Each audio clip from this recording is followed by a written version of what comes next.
Bismillahirrahmanirrahim. Assalamualaikum. Konten dari tulisan ini kita lanjutkan materi hal gitu ya. Yang berikutnya ini adalah materi terkait prediksi toksisitas suatu dia paparkan software yang tersedia bebas yang bisa kita gunakan artikel gitu ya, yang mereview berbagai software yang bisa digunakan untuk prediksi toksisitas. Satu di antaranya kita nanti akan coba gunakan, yaitu Toxtree.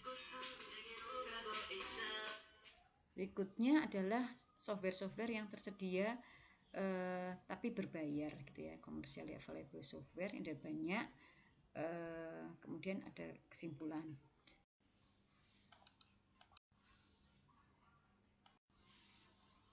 Nah, ini beberapa software yang ada, kita lihat sekilas gitu ya.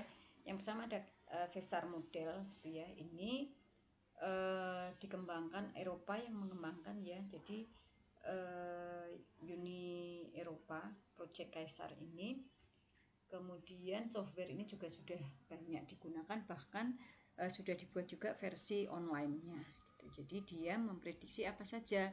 Ada 5 yang dia prediksi: mutagenisitas, kemudian karsinogenisitas, toksisitas developmental, kemudian sensitisasi kulit, dan faktor biokonsentrasi. Ini biasanya lebih terkait ke lingkungan.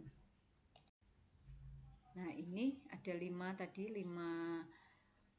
model yang dikembangkan oleh Caesar ini tadi ya. Developmental toxicity ini terkait toksisitas yang muncul, toksisitas yang diakibatkan suatu senyawa kemudian muncul di dalam tubuhnya, develop, jadi bertahap gitu ya, seperti penggunaan seperti paparan logam berat misalnya. Tidak saat itu juga akan muncul toksisitas gitu ya, tetapi pada proses perkembangan tubuh kemudian dia akan mempengaruhi berbagai fungsi organ tubuh gitu. Jadi mungkin terpaparnya saat bayi atau saat hamil di kehamilan ibunya, tetapi kemudian penyakit-penyakitnya baru muncul di saat proses development tubuh gitu ya. Dan karsogenesitas jelas terkait perkembangan kanker, mutagen juga nantinya ke arah sana, atau kalau mutagen ini nanti bisa mengarah ke pembentukan penyakit yang disebabkan oleh cacat genetik. Misalnya seperti kegagalan pembentukan reseptor atau kegagalan pembentukan hormon dan sebagainya karena mutagenisitas ini. Kemudian sensitisasi kulit, ini jelas ya, kalau terpapar pada kulit senyawa-senyawa tertentu akan menyebabkan iritasi dan sebagainya. Kemudian biokonsentrasi faktor ini lebih ke lingkungan ya, jadi bagaimana setelah zat ini dibuang gitu ya, di air atau di tanah, kemudian bagaimana level toksisitasnya.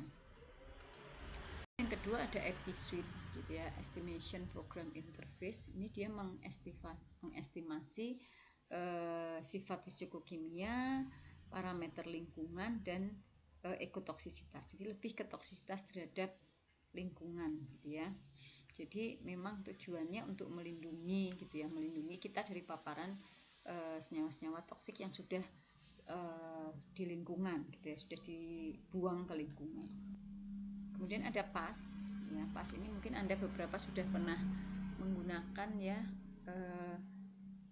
Dia punyanya Rusia gitu ya, dan singkatan dari Prediction of Activity Spectra for Substance. Jadi dia sebetulnya ada 2 yang dia, selain dia memprediksi aktivitas gitu ya, tetapi dia juga bisa memprediksi toksisitas spesifik dari beberapa senyawa. Sama seperti yang tadi, ada mutagenisitas, ada karsinogenisitas, tetapi dia juga punya teratogenisitas dan embriotoksisitas. Jadi ini terkait keamanan pada ibu hamil gitu ya.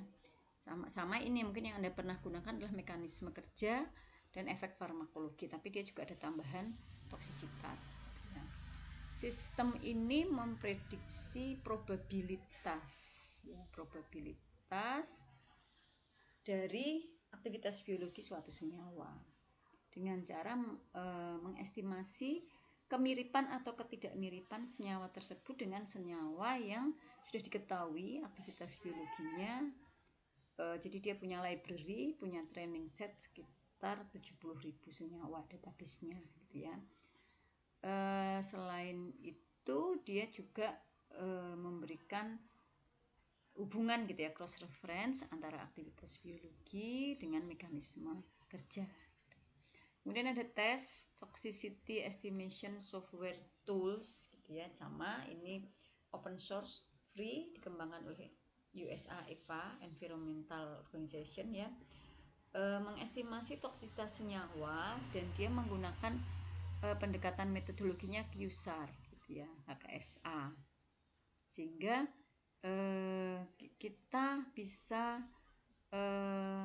mendapatkan data yang lebih tinggi confidence-nya, tingkat kepercayaannya dalam memprediksi toksisitas gitu ya.